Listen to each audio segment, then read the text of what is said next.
If you stay with me until the end of this story, you'll discover the shocking truth that zombies were never meant to eat brains. They were born from something far more real, more terrifying, and more human. For years now, we have come across a lot of movies about zombies sucking blood, eating people's flesh and brains, but we have never discovered on how and why zombies exists. Stay with me because in the next few seconds you will know the untold story about these abnormal creatures.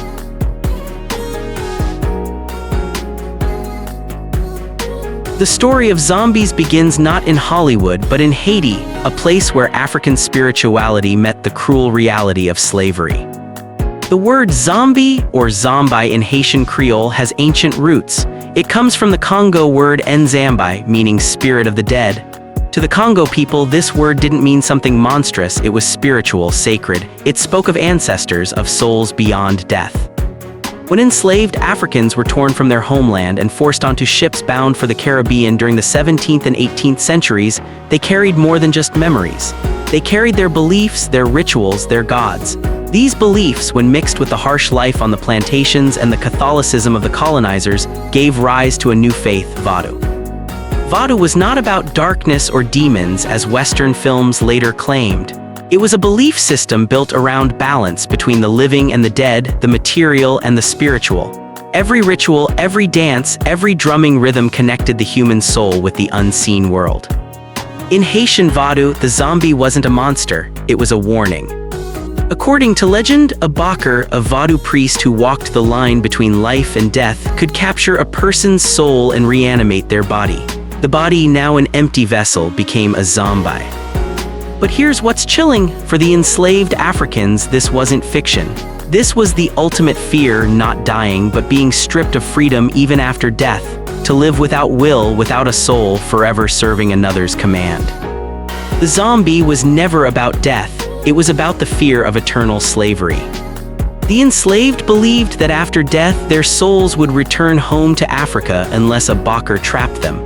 To be zombified meant your spirit would never rest, your identity forever stolen. Centuries later, one man would bring this ancient legend crashing into modern reality. In 1962, a man named Clervius Narcissus was pronounced dead at a hospital in Haiti. His family buried him, but 18 years later he walked back into his village alive.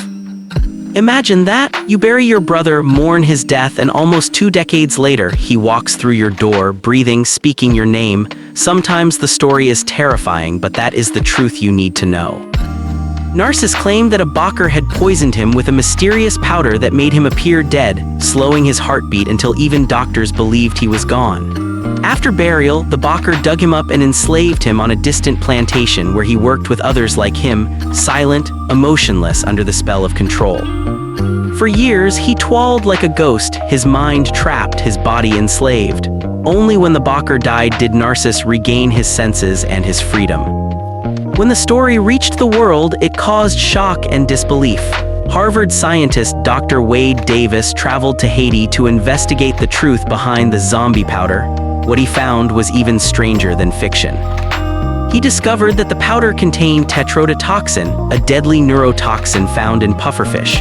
In small doses, it can paralyze the body, slow breathing and heartbeat so much that death seems real. Victims could remain conscious but unable to move, trapped inside their own body, the ultimate living nightmare. With enough trauma, isolation, and hypnosis from the bakar, the victim could lose all sense of self, becoming what Vodou calls a zombie. When Hollywood got hold of the story, everything changed.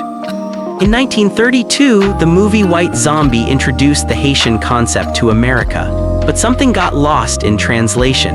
Instead of showing the deep symbolism of slavery and soul control, Hollywood made it about fear, voodoo dolls, and exotic horror.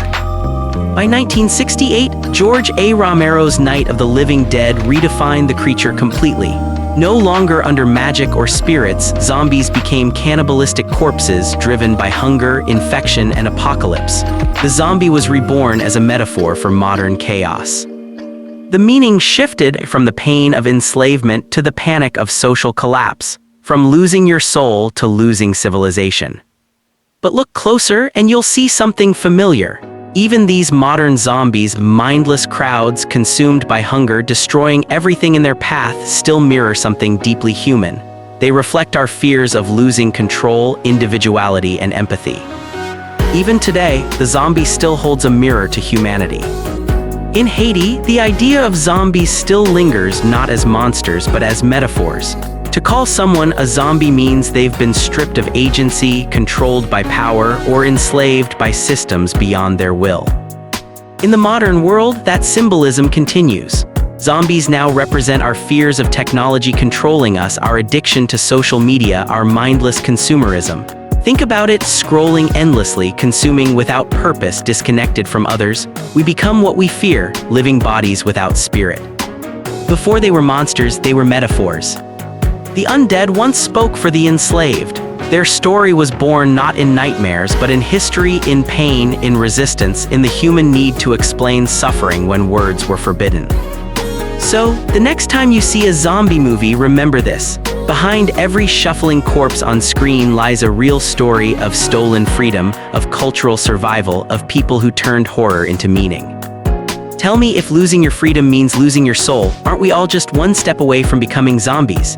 Now you know the truth: zombies weren't born from nightmares, but from history itself. A story of spirit, control, and survival that still echoes in our modern world. This story opened your eyes. Take a moment to keep it alive. Hit the like button to let the world know you stand for knowledge, not fear. Drop a comment below. Do you think modern society is becoming more like the zombies we fear? I'd love to hear your thoughts. And if you crave more stories that uncover the truth behind myths, legends, and history's forgotten meanings, subscribe now and turn on the notifications. By doing this, you join a community of minds who see beyond the screen. Because sometimes the scariest stories aren't fiction. They're reminders of what it truly means to be human. Thank you for watching. See you in the next video.